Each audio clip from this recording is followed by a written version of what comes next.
Hello and welcome to From Digital to D&D. In this series, a character from fiction is taken and given a usable stat block for you to use in your games of Dungeons & Dragons. Things will be a little different going forward for this series, but the basic layout will mostly be unchanged. We'll still start with the character introduction where the background of the character is explained. The feature breakdown will still talk about the notable aspects of the character that will be converted, but the stat block will be a little different. Instead of going through the whole sheet, I'll give a quick pan over and point out specific aspects in a more condensed format. The final section of plot hooks will remain the same, which covers possible ways of using the character in a game of D&D. Naturally, any character that features in this series belongs to the respective owners. We have a special character today who stands as one of cinema's most iconic villains created by George Lucas. Let's look at the Dark Lord of the Sith, the fallen Jedi, Darth Vader.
Darth Vader is a Force wielder who graced our screens in 1977.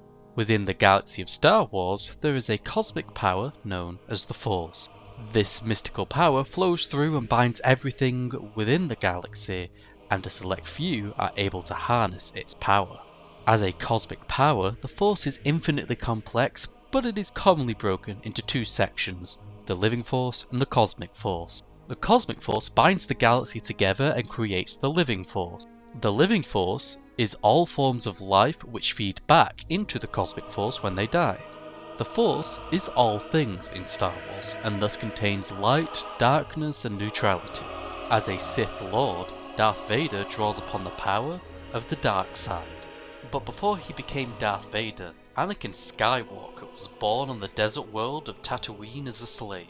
Anakin was special as he was conceived by the Force, meaning he did not have a father. He was born with an exceptionally strong connection to the Force. When he was found by the Jedi, an ancient order of Force wielders who used the light side of the Force, he was taught their ways. The Jedi believed Anakin to be the Chosen One, a being who would bring balance to the Force. Under the teachings of Obi-Wan Kenobi, Anakin grew to be one of the most powerful and talented Jedi in the Order. This came with a price, however, as Anakin was disliked by the other younglings for his talent, and the knowledge that he was the Chosen One gave him an ego. Anakin also formed an attachment to Padme Amidala, which would grow into a romance shortly before the beginning of the Clone Wars, something forbidden by the Order.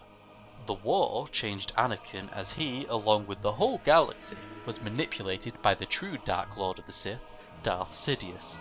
By the end of the war, Anakin had grown jaded with the Jedi and began to receive visions about his wife's pending demise. In his desperation to save her, Anakin submitted to Darth Sidious and rose as Darth Vader. Betraying the Jedi, the newly crowned Sith Lord helped destroy the Order until only a handful of Jedi remained, one being his old master. On the lava planet of Mustafar, Vader was confronted by his wife Padme, but in his anger, lashed out at her. Vader and Kenobi dueled on Mustafar, and Vader's arrogance cost him the duel, along with his left arm and both legs. Vader was left to burn on Mustafar, but his connection to the Force saved him long enough for his new master to retrieve him. He was placed into a custom-built suit with cybernetics and life support, which kept Vader alive, though he would be in constant pain. Moments after his surgery, Vader was told that his wife had died and that it was by his hand. At that moment, Anakin Skywalker was gone, and only Darth Vader remained, the second hand of the Emperor of the Galactic Empire. Vader's nightmare had only just begun, as he hunted down countless Jedi, slaughtering each one he found but never finding his old master. In time, Darth Vader became the most feared being in the galaxy, just his name able to instill fear in others. Whilst he would never again be as powerful as he was during his duel with Obi-Wan, Darth Vader was still far stronger in the Force than most people. Few ever managed to escape Darth Vader and his crusade across the galaxy.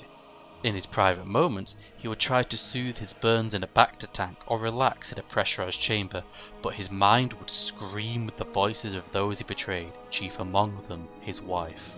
Every moment of Darth Vader's life was filled with pain and suffering, as he was forever trapped in some form. Unless he was in a specially built chamber, he had to remain inside the suit, otherwise he would die. Vader would serve the Emperor for many years until he learned of a new Jedi, one named Luke Skywalker. Learning he had a son, a flicker of Anakin returned as he tried to find him. Though he wanted to turn him to the dark side, it would be Luke who turned Darth Vader back to the light, and for a few moments, Anakin Skywalker lived, though it would cost him his life. Despite this, Anakin was able to become one with the Force and live on as a Force ghost, though the legacy of Darth Vader would haunt the galaxy for a very long time. The story of Darth Vader is one of tragedy and loss, one that few others in the history of Star Wars can rival. As a Force wielder, Darth Vader has access to an array of abilities granted by his connection to the Force. These include, but are not limited to, the following: telekinesis, which he can use in a multitude of ways. Vader can manipulate objects with a great degree of control, but he can also extend this power to people. He can push them, pull them, hold them in the air, but his most common use is to choke people. He can squeeze the throats of others, and if he chooses to, crush it. He's shown to use this as a form of punishment, but can also use it to kill. He can use his telekinesis to form protective barriers which can stop physical objects as well as energy-based attacks. Vader is a master at probing the minds of others and could even influence the minds of others. He could use this ability to sense emotions as well as thoughts, though emotions were easier to read. Like other proficient Force wielders, Darth Vader could use the Force to gain premonitions. These could be glimpses of future events, but it could also be a last-second warning of danger, allowing Darth Vader to react just in time. This, when paired with using the Force to make himself faster and stronger, makes it nearly impossible to surprise him. That suit he's trapped in also comes with several features. Each of Darth Vader's limbs is mechanical, making him much stronger than the average person. It does make him less agile, but he can still move quickly with the Force if he needs to, though the suit can be shorted out with electricity. But there's another aspect of Darth Vader to talk about. The lightsaber is a hallmark of a Sith, the Crimson Blade being one of the most dangerous weapons in fiction. This blade of plasma is able to cut through almost anything. Darth Vader is a master of lightsaber combat. Before his injuries, Vader was a blur and one of the best duelists in the galaxy, and only the perfect defense of Obi-Wan could withstand him. After his injuries, Vader had to relearn how to fight and took a more static stance focused on using his strength, which he soon mastered. Vader uses his brute strength to smash through the defenses of his enemies before cutting them down. Whilst he can't fully utilise them anymore, Vader is a master of Form 1, Form 2, Form 3, Form 4, Form 5, Form 6, Form 7 and Jar-Kai, all forms of lightsaber combat. He's also a wizard engineer, able to work with various forms of machinery including his own cybernetics and weapons. Vader is also an ace pilot with no real rival, as well as a great tactician. With all these skills at his disposal, it isn't surprising Darth Vader is one of fiction's most dangerous and iconic villains. As I mentioned during the intro, this section will be a bit more condensed. You're more than welcome to look through the full sheet in your own time, but I'll break down the particular highlights of the sheet. As one of the most iconic Sith, Darth Vader is a legendary creature and also has a mythic trait which makes him highly formidable. Thanks to the Force, Darth Vader has many abilities that make him a more dangerous threat. His most noticeable trait is his Harness Hatred, which gives him a bonus to his rolls and save DC each time he loses 30 hit points. That means he gets more dangerous the less health he has. His mythic trait amplifies this ability to make him truly dangerous by letting this bonus build higher. Vader does have one weakness, which kicks in when he takes lightning damage. If he fails a con save, he's incapacitated for a short time. His suit does grant him other resistances to make up for this though. Vader's main form of offense is using the Force either through a rechargeable action or a form of spellcasting to freeze, choke, crush, slam, and countless other things. And when the Force fails, the lightsaber is ready to serve as a melee and /or ranged option. Vader can and has thrown the blade out only to pull it back and catch it. With this blade, Vader can deflect incoming attacks and potentially send them back. When it's not his turn, Vader can still keep up the pressure by inspiring fear in others or recharging his Force abilities. These are amplified for mythic actions, allowing Vader greater forms of offense. A battle against Darth Vader is extremely dangerous, one that will push a party to its limits if they are not prepared to fight a Sith Lord. Darth Vader is an enforcer. He will take the lead on matters of conflict if it is worth his attention. If it is, the issue will be resolved by the time Vader is done with it. If we said the party were the problem, it's unlikely Darth Vader would pay them any mind until they did something truly damaging. That means the party will contend with those under Vader's command in the early stages, but that doesn't mean the party can't encounter Darth Vader. Let me paint you a scene.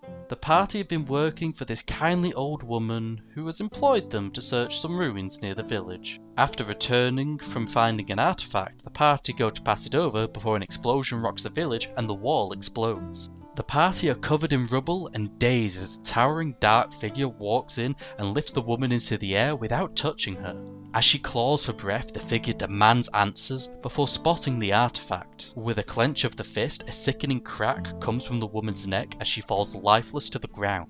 The figure raises their hand and the object the party worked so hard for lifts into the air and into the figure's hand before they walk away, motioning for the troops to deal with the party. Now the party have to fight for their lives and escape. Afterwards, they're left with questions about who the figure was, how they knew to come to the village, and what they wanted with the artifact. Whilst on this quest, they can prevent the agents of the figure from collecting the artifacts. If they do this enough, the figure may decide to handle the party personally. Sounds interesting, right? Vader can do just that. He can be an ever-present threat whose shadow looms over the party. If I were to use him, I'd have him pop up multiple times to instill fear in the party. Let them know the terror of a Sith Lord. But with that, we've reached the end of today's video. Before you head off, I would like to thank you for watching, and I hope you managed to get something out of this. The stat block for Darth Vader is available on D&D Beyond for free, and the link to it is in the description. I hope you all have a great day, and may your dice roll favourably. Goodbye for now.